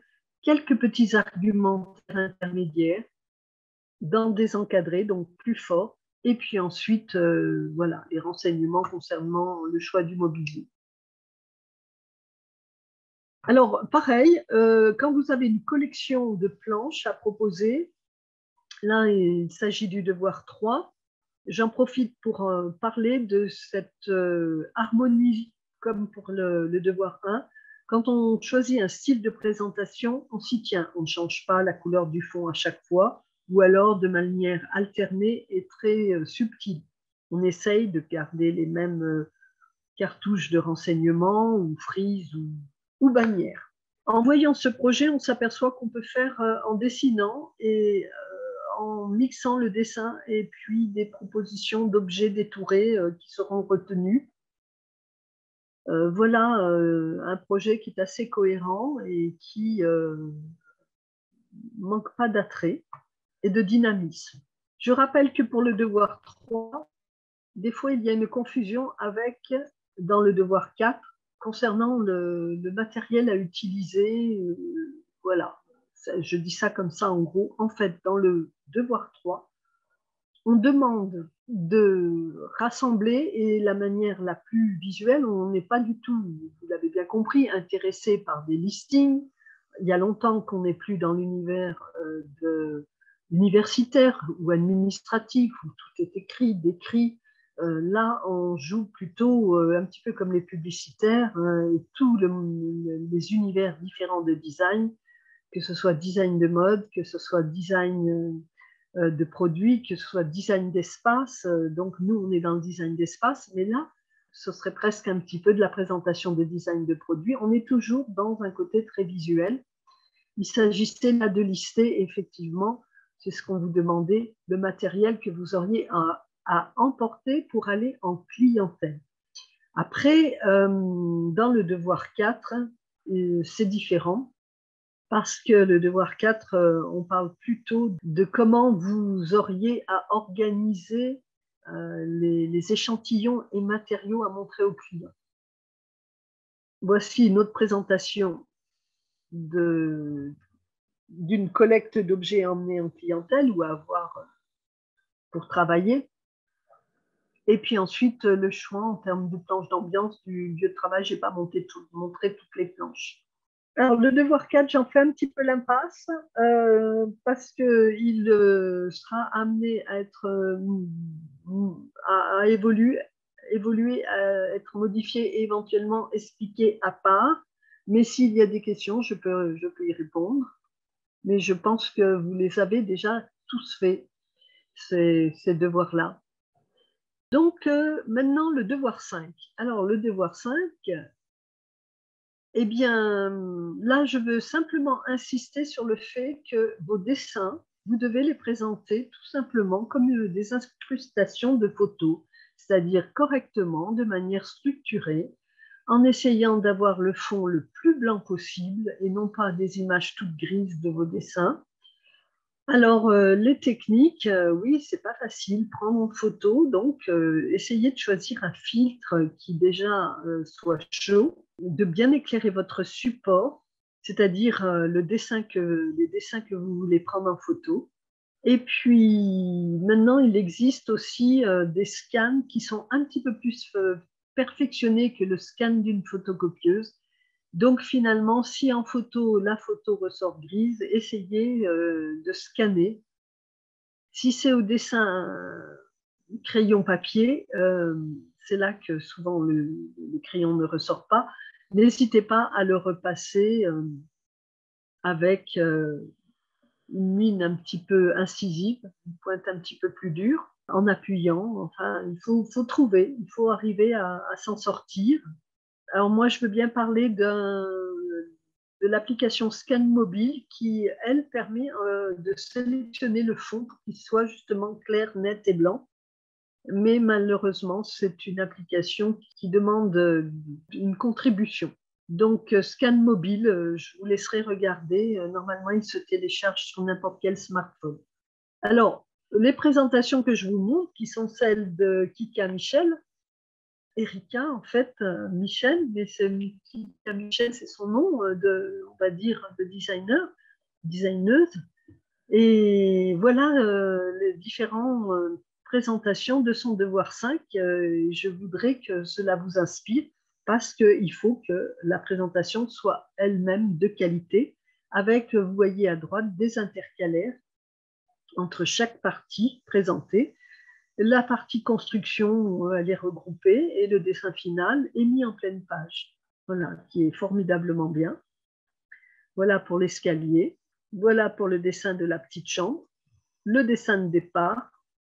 Le dessin produit. Pareil pour le dernier. Alors, pareil pour l'escalier, deuxième partie. Le dessin intermédiaire à la main. Le dessin avec les instruments. Le dessin capture de la préparation crayon et puis le dessin à l'encre. Voilà une idée à gauche de l'enchaînement de planche en planche et même à la fin une planche, on va dire vide, vierge, qui permet au professeur de donner ces informations, de laisser des appréciations ou des conseils. Alors, le devoir 6, eh bien, écoutez, je ne vais pas m'étendre sur l'ensemble du devoir 6 dans le sens où, globalement, il est bien mené, simplement que beaucoup de personnes oublient de présenter le plan de préparation avec les lignes de cotation déjà prêtes. Ça, c'est quelque chose qui est récurrent. Je vois un premier plan sans ligne de cotation. Souvent, je ne vois pas les épaisseurs des murs non plus. Il faut déjà un petit peu les préfigurer, même à l'œil. Et puis ensuite, d'un seul coup, je vois un plan de relevé avec les lignes de cotation et les cotations. Non, l'idée, c'est de préparer les cotations avant pour finalement, bien au moment de prendre les mesures, si possible, faites-vous aider, c'est beaucoup mieux. Ayez au moins une deuxième personne. Des fois, c'est le client. Il faut aller assez vite, donc il ne faut pas en cours de route avoir à rajouter de traits. En cours de route, vous ne devez, au moment du relevé, que relever des mesures. D'où l'importance de ce plan préparé à l'œil sur le lieu même, sachant que des fois les lieux sont épouvantables, pleins de poussière, de toiles d'araignée, rien pour poser. Donc, vous devez préparer, avoir un support rigide une sorte de carton à dessin ou une tablette avec une pince et dessiner sur le vif et ne pas oublier tout de suite de préparer les lignes de code. Pour la maquette, c'est pareil. Il a un très joli travail de Lydia Canva, de son appartement.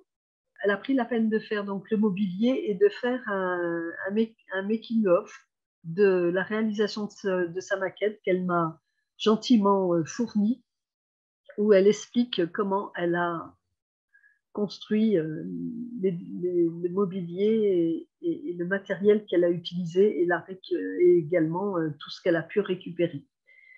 Ne pas oublier que pour la maquette, pour certains éléments, utiliser la pâte Fibo. Ce n'est pas forcément indiqué dans les leçons. C'est une pâte souple, comme une pâte à modeler, et puis qui durcit ensuite. Alors, bon, la maquette est ce qu'elle est. Plus ou moins bien faite selon les personnes, mais c'est pareil, il faut incruster des photos prises de la maquette de manière à ce que ce soit plaisant. Ne pas oublier de laisser ce qu'on appelle un blanc tournant. Là, le fond est vert, mais en fait, on appelle ça un blanc tournant, c'est-à-dire de l'air, de l'espace, des respirations. Ou alors après, on travaille en pêle-mêle, en superposition. Composer, alors bien sûr, c'est du travail, tout ça, mais plus vous le ferez, plus vous serez efficace et rapide. C'est une sorte de petite page intermédiaire que je mets pour vous dire que je compatis. Mais finalement, cela vous apporte beaucoup de passion, de la souffrance. Je reconnais que j'ai des élèves qui se plaignent, qui paniquent, qui se plaignent beaucoup sur le forum, partagé de Créacourt. Mais attention, parce que ces personnes-là, j'en ai très peu de nouvelles. Elles ne viennent pas se renseigner, elles ne viennent pas me demander de l'aide. Elles se contentent de tourner en boucle comme elles doivent le faire sur tous les réseaux sociaux. Donc, il ne faut pas se laisser impressionner. Ce qu'il faut, c'est plutôt me contacter, m'expliquer vos difficultés et remonter vers moi pour avoir de l'information, des astuces. Et puis, éventuellement, si vous vous envoyez trop, je peux voir avec vous ce qu'on retiendra de faire. Alors, pour le devoir 7, bon, il y a toute une série de dessins, c'est pareil, à votre manière, essayez de structurer la présentation de vos dessins en y joignant des titres, c'est-à-dire que vos dessins, vous allez les coller sur votre support de présentation. Il ne s'agit pas de me mettre à la suite des dessins qui auront été transformés en PDF ou en image JPEG et puis fusionnés ou mis en vrac. Utilisez toujours le système de présentation pour présenter vos dessins. Alors bon, là, c'est un joli travail. Il y en a qui s'en voient un petit peu plus. Ce n'est pas l'objet de ce que je veux vous montrer. Ce que je veux vous montrer, c'est surtout qu'il faut toujours structurer vos présentations. Bah, s'il y a des questions sur les différentes choses que je montre, n'hésitez pas. Alors, on était au devoir 7. Là, le devoir 8. Eh bien, bon, bah, je rappelle qu'il est en 3 parties, qu'il y a ce qu'on appelle une présentation par incrustation, donc d'objets détourés, des choses que vous faites déjà dans les devoirs précédents. Là, c'est une sorte de mise en scène sur une pièce vide, d'où la particularité, et c'est pourquoi ça n'arrive qu'au devoir 8. Ensuite, il y a la partie utilisation, présentation avec QCAD, et ça sera pareil pour SketchUp. Enfin, QCAD, c'est bien particulier. Non, c'est pas tout à fait comme SketchUp. QCAD, je suis intéressée de voir, comme on voit à gauche, la préparation en faisant une capture de votre espace de travail sur fond noir, écran noir, et puis des captures de votre travail sur fond blanc. Et puis, bon, bah, je ne l'ai pas mis ici, mais ensuite, la présentation avec ce qu'on appelle aperçu avant impression. Donc, le devoir 8, c'est la première fois que vous montrez un travail. Là, j'ai mis un travail assez sophistiqué d'un open space de travail, mais vous avez en fait des dessins plus simples à montrer, que vous avez déjà dessinés à la main et aux instruments. L'idée, c'est que vous pouvez me montrer des phases progressives et notamment, entre autres, l'aperçu avant impression, c'est-à-dire montrer ou récupérer le plan final pour le montrer sur une page à part. Je rappelle que quand vous imprimez votre aperçu avant impression, donc vous obtenez un document en PDF, vous avez la possibilité de procéder par une capture en contournant le tour de la feuille et comme ça, vous avez tout de suite une image JPEG. Sinon, il est bon de savoir que vous pouvez très bien, finalement, en partant d'une image PDF, vous pouvez très bien la récupérer, ouvrir I Love PDF. Ça, c'est expliqué dans un précédent Créa Live. Utiliser la mosaïque de fonctionnalités qui sont proposées. Dans ce cas, vous pouvez votre PDF le transformer en image JPEG et ensuite, une fois que c'est transformé, vous récupérez dans vos téléchargements l'image JPEG et vous n'avez plus qu'à la copier et la coller sur votre support de présentation. Alors, bien sûr, vous qui êtes avec moi, vous savez déjà tout ça, mais je suis obligée de parler également au nom des personnes qui commencent la formation. Alors, l'idée pour les personnes qui commencent la formation, c'est ne pas forcément ouvrir tous les devoirs. Sinon, il y en a qui prennent peur. Non, il faut les ouvrir comme une pochette surprise au fur et à mesure. Voilà mon conseil. Moi, je présente l'ensemble des devoirs, mais si vous n'en êtes pas encore là, éventuellement, voilà, c'est juste un petit aperçu, mais n'allez pas lire tous les énoncés de tous les devoirs pour ceux qui commencent juste. C'est juste bon pour vous décourager. Et j'ai des élèves qui très rapidement étaient découragés et qui sont en train de me faire leur devoir 14 et de construire leur book et portfolio et qui croyaient ne jamais arriver. Et quand on regarde le chemin parcouru, eh bien, c'est une vraie prouesse et puis avec beaucoup de compétences accumulées. En cas de découragement, n'hésitez pas à nous contacter, nous sommes là pour vous et pour vous aider, vous conseiller et adapter tout ça. Alors, pour le devoir neuf, je ne vais pas passer non plus en revue tout le devoir neuf parce qu'il est très lourd, mais je peux répondre à vos questions. Je rappelle simplement des points que je remarque qui pêchent un petit peu. C'est au niveau de la compréhension du zoning. Oui, Annie-Laure, vous me dites que cette formation était pour moi juste avoir une base. J'ai du mal à trouver le temps de faire les devoirs, ça me bloque. Bon, ceci dit, vous pouvez prendre la formation et vous n'êtes pas obligé de faire les devoirs. Il y en a qui ont choisi de faire comme ça, ou qui ont fait les premiers devoirs, ou qui ont dit, là, je m'arrête, ou qui vont scolariser sur certains devoirs. Simplement, bon, pour avoir l'attestation, il faut avoir fait tous les devoirs. Mais l'attestation ne sert vraiment que dans certaines circonstances. Vous, après, ce que je constate, c'est que dans l'idée, c'est ce que vous êtes en mesure de faire qui fera votre réputation et qui présenteront vos capacités. Annie-Laure, vous concentrez sur la théorie. Alors là, je peux vous dire que c'est une formation professionnalisante. Dites-moi quel est votre projet derrière. Qu'est-ce que vous voulez en faire de la formation? Est-ce que vous voulez juste pour le plaisir ou est-ce que vous allez vouloir vous installer à votre compte? Vous m'entendez, Annie-Laure? Juste pour le plaisir. Alors, si c'est juste pour le plaisir, je comprends tout à fait.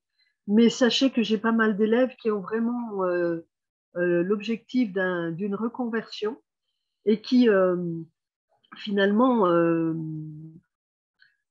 misent tout pour arriver et pouvoir s'installer à leur compte.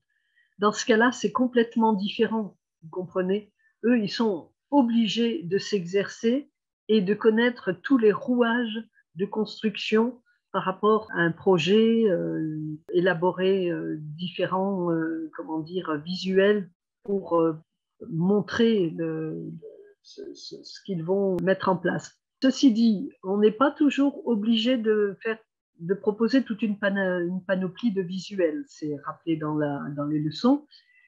C'est selon le budget du client, c'est selon le client. Dans certains cas, c'est sur le terrain que tout va se décider. Les visuels, nous vous formons pour que vous sachiez faire, mais ce n'est pas une obligation ensuite. L'idée, c'est que si on vous les demande, que vous ne soyez pas pris tout simplement au dépourvu. Ça peut être intéressant que vous fassiez par contre certains exercices au fil des cours. Ça peut être plaisant de découvrir le dessin, de découvrir les techniques des logiciels. Ça peut être intéressant quand même de vous former. Ça peut devenir, ça paraît difficile, mais ça peut devenir très vite passionnant. Alors après, donc là, je voulais pour le devoir 9 revenir sur le zoning. Il y a deux sortes de zoning. Il y a d'une part ce qu'on appelle les zonings d'analyse d'un plan.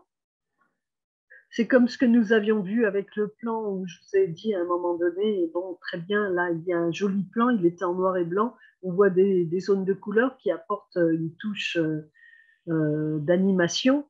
C'est ce qu'on appelle un zoning d'analyse, c'est-à-dire qu'on présente ce qu'il en est, ici on a la zone jour avec les pièces de vie, qu'on a la zone nuit. Lorsque c'est un lieu de travail, ben, c'est différent, c'est différentes zones. Le plan que je vous avais montré, c'était un cabinet dentaire. C'est une de nos élèves, hein, d'ailleurs. C'était son projet professionnel de fin de formation. Un cabinet dentaire, donc il y avait les zones de soins, les zones d'accueil, les zones, le laboratoire. Et il y avait même aussi à l'étage une zone pour le personnel et un bureau. C'était un zoning de présentation une fois le projet établi ou bien par rapport à des lieux déjà existants. Par ailleurs, vous avez le zoning qu'on appelle un zoning, c'est marqué donc dès le début de l'activité 3, le zoning peut être utilisé pour concevoir un plan ou bien une nouvelle organisation. C'est-à-dire que c'est au crayonné que vous allez concevoir et échafauder des organisations. Quel espace sera à côté de quel autre espace? Est-ce que je mets donc ma cuisine à côté du salon ou bien du séjour? Ou bien est-ce que je préfère que ma cuisine soit très proche de la porte d'entrée ou même plutôt du garage? Voilà, et on place les différents choix. On donne des flèches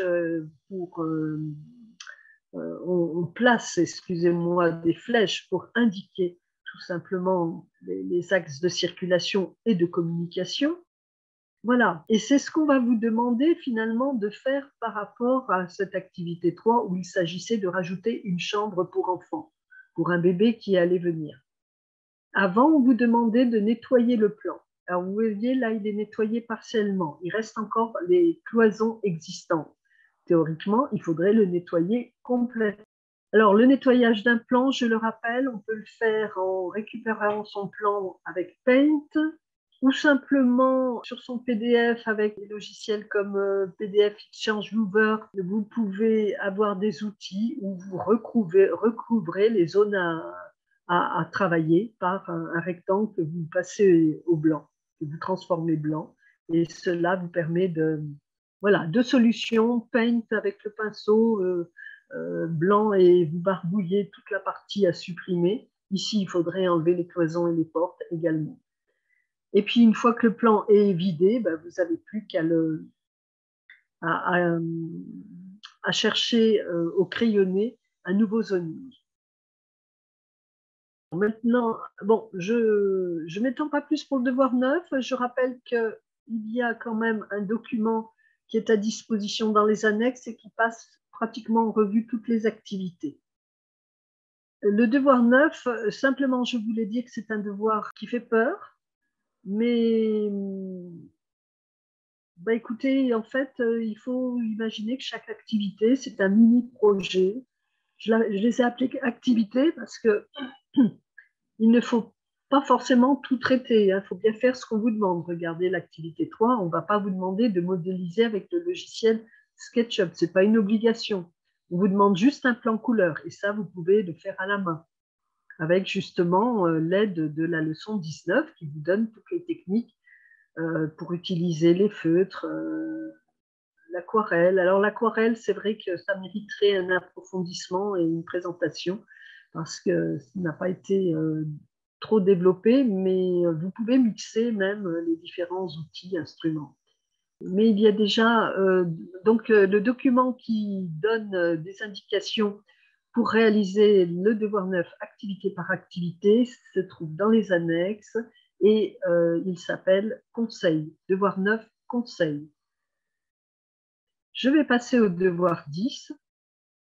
Le devoir 10, c'est simplement pour rappeler que après avoir passé le devoir 9, j'ai beaucoup d'élèves qui le trouvent pratiquement assez facile, presque facile du coup.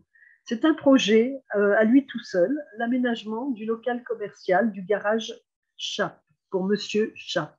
Globalement, il est relativement bien traitant, mais catastrophe, on s'aperçoit que tout le monde, enfin pas tout le monde, mais beaucoup, j'ai eu des vagues entières comme ça, de beaucoup d'élèves qui ont oublié de me structurer la planche. Il n'y avait plus le renseignement, on ne savait pas de quoi on parlait, on ne savait pas de quoi on parlait, de planche en planche, on ne savait plus que c'était un local commercial pour un garage. De temps en temps, il y avait quand même le nom de la planche, mais c'est... et encore. Donc, bien travailler ses contenus, c'est un vrai projet, effectivement. Il est intéressant. Ça correspond à la démarche les démarches qui ont été envisagées au préalable dès le devoir 2, c'est-à-dire construire son brief de départ, définir un concept, présenter des planches inspiration, ambiance, tendance, tout ça. Il n'y a pas de souci, donc il faut bien faire pareil, donc c'est assez motivant. Mais après, ne pas oublier que sur son support de présentation, il faut avoir prévu son environnement au préalable qu'on va dupliquer et on viendra donc placer ses dessins, ses conceptions, ses dessins de plans, ses recherches. Et il y a aussi une recherche par zoning de création à placer qui permet d'envisager 3 solutions. Voilà. Vous voyez encore notre planche, là, une planche concept pour l'intérieur d'un garage. Donc, il y a un environnement, c'est toujours Tessie Armand, qui nous fait à chaque fois aussi du trait. C'est une de mes très anciennes élèves. Le devoir 11, donc le devoir 11, c'est un devoir, on va dire, qui est un petit peu particulier de ce qu'on appelle une étude de coaching d'éco. Bon, je ne m'étendrai pas sur ce devoir parce que il y a tout un live qui explique comment mener à bien cette étude. Donc, ça va pour vous, on continue. Le devoir 12, c'est un petit peu pareil. Et il s'agit d'une démarche créative. Alors, la démarche créative du devoir 12, je voulais juste rappeler que dans le devoir 9, il y a aussi une démarche créative et qu'une démarche créative, surtout pour le devoir 12, là, on vous la demande entièrement dessinée. On n'utilise pas de logiciel.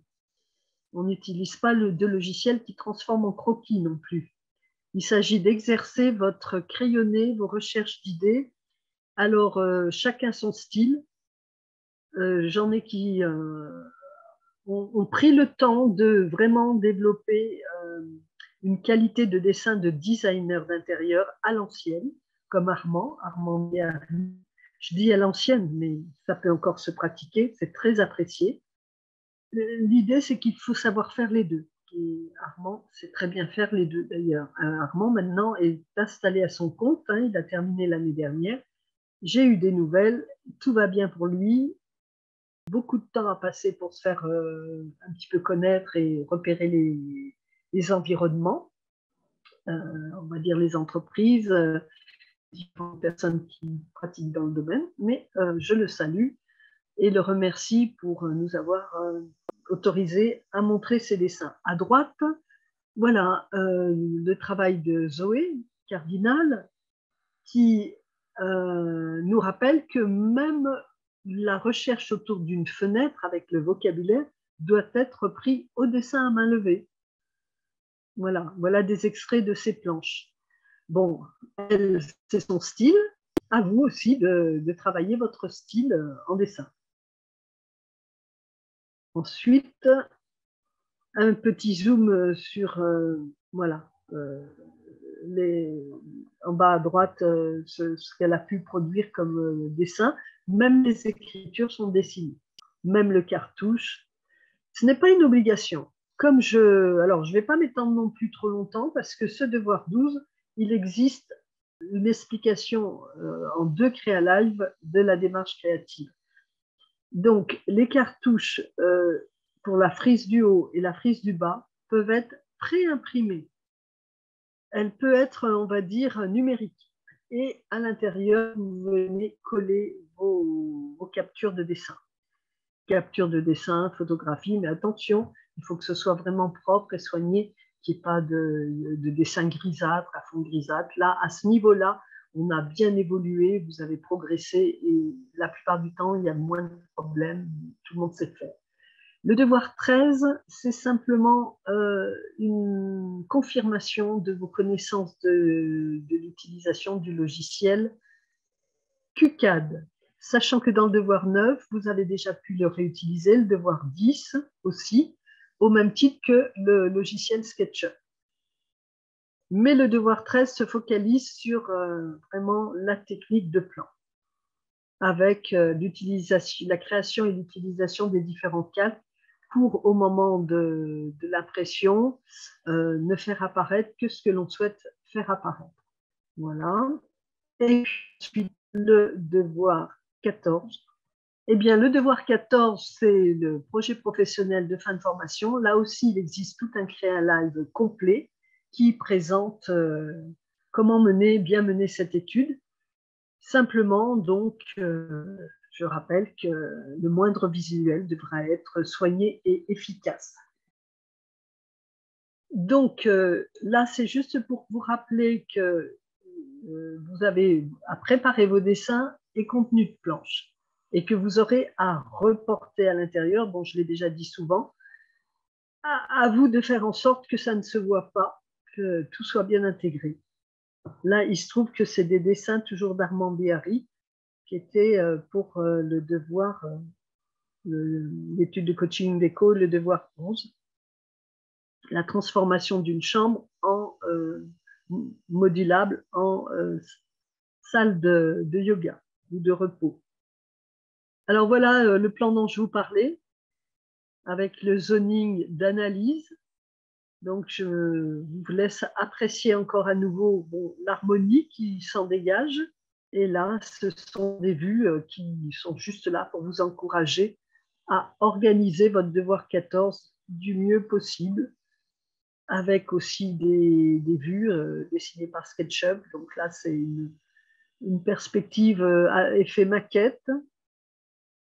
Et puis la shopping list autour.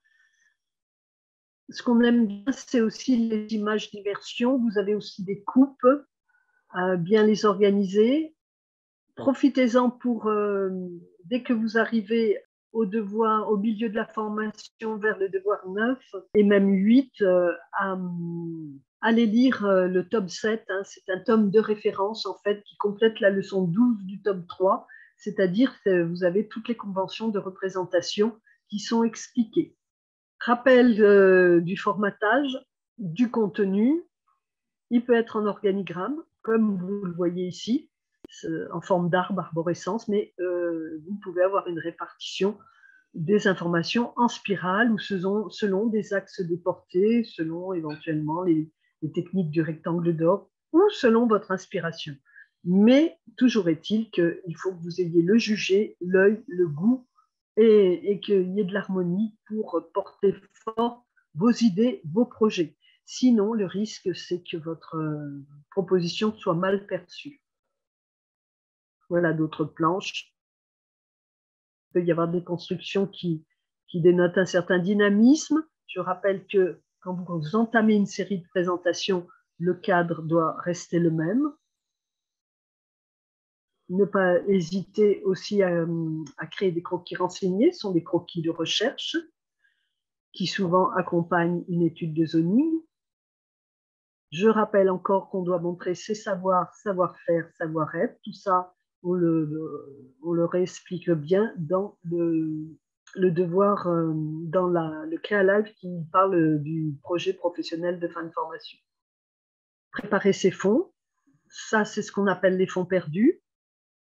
Préparer des pages de garde, des pages intermédiaires, intercalaires, insérer ses dessins à l'intérieur.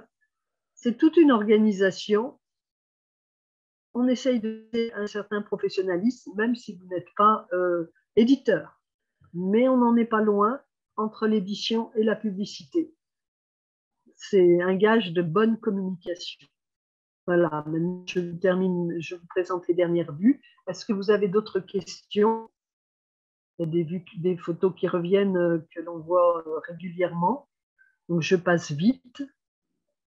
N'oubliez pas avec SketchUp que pour le projet professionnel de fin de formation, vous serez amené à peut-être opter pour une qualité supérieure, surtout si vous voulez en faire votre profession, votre métier, une reconversion, et permettre des rendus photoréalistes ou effets croquis, comme on a vu précédemment. Voilà, le SketchUp brut, on va dire. Et voilà des rendus photoréalistes. Voilà des rendus effets croquis. Qui est entre le croquis et le photoréalisme. C'est ça qui est drôle. Et voilà. Si vous avez des questions, il n'y a pas de souci. Je suis là pour vous répondre. Donc, par le biais de la messagerie, si vous avez des questions très personnelles, en particulier sur un point un petit peu pointu, vous pouvez également nous contacter, me contacter, prendre rendez-vous. Vous pouvez essayer de téléphoner si je suis là, et présente et pas occupée. Je répondrai spontanément pour éventuellement aussi vous encourager ou vous donner le meilleur moyen de vous en sortir. Il n'y a pas de problème. Voilà. Ben, écoutez, c'était vraiment un plaisir. J'espère que pour vous, cela sera riche de renseignements. Au revoir Aurélie, au revoir Annie-Laure, au revoir tous les autres. Et puis écoutez, à une prochaine fois, à très bientôt. Au revoir.